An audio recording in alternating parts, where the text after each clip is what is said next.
Assalomu alaykum hurmatli ko'ruvchilar. Uyg'ur axborot markazining xabarlar programmasiga xush keldinglar. Men Muhammad Azat. Bugun chorshanba. Tövəndə diqqətlə xəbərlərimizdən təfsilatı olsun.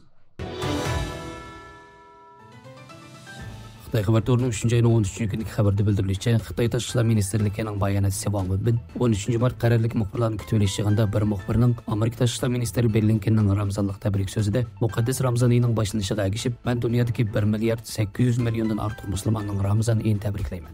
Bu shunday tinchlik paslini xotirlaydigan bir paytda nurg'un musulmon jamoatlar to'qinish va azob ichida qoldi. Ular Şinjandagi Uyg'urlar, Berma va Bengaldagi Rohingyaliklar, G'azadagi Falastinliklarni o'z ichiga oldi degan bu so'ziga Junggoning qanday inkosi bor deb so'ragan savoliga Şinjang ijtimoiy muqimlik iqtisodiy taraqqiyot diniy inoqlikdan bahramon bo'ldi. Uyg'urlarning ustiga olgan har millat kishilarining kishilik huquqi to'liq qo'g'dilyotdi.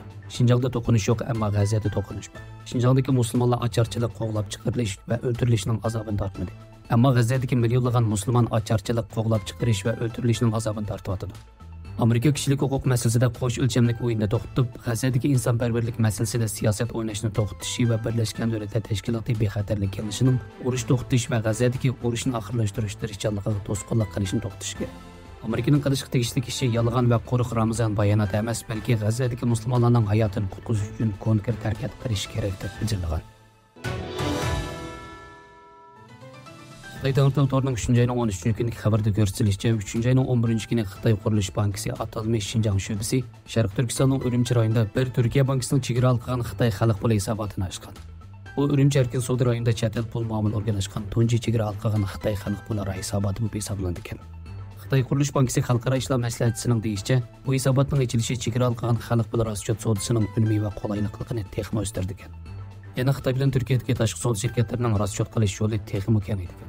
Bu hisobot orqali chegara qilgan xalq pul raschotini qanot yedirib, Xitoy va Turkiya korxonalarining perevod narxi va perevod nisbati xavfini azaytib qolmay, chegara qilgan xalq pul fondining unumini o'stirgil bo'lganligini bildirgan. Xitoyning deyishicha, Sharq Turkiston bir balvoq bir yo'l tashabbusining yadrolik rayoni qurilishi va erkin savdo sinaq rayoni qilib ta'sis qilinishi bilan Xitoy bilan Turkiya o'rtasidagi iqtisodiy va savdo almashtirish davomli chuqurlashgan. Xitoy Qurilish bankasi hamkorligi va Turkiya pul muomala apparatlari orasida hamkorlik barqaror kuchlangan.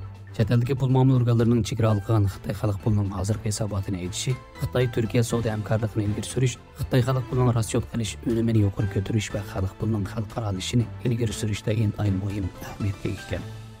Xabarlarimizni ko'rganingizga rahmat. Ko'rishguncha omon bo'linglar. Xayr xo'sh, Allohga emanet.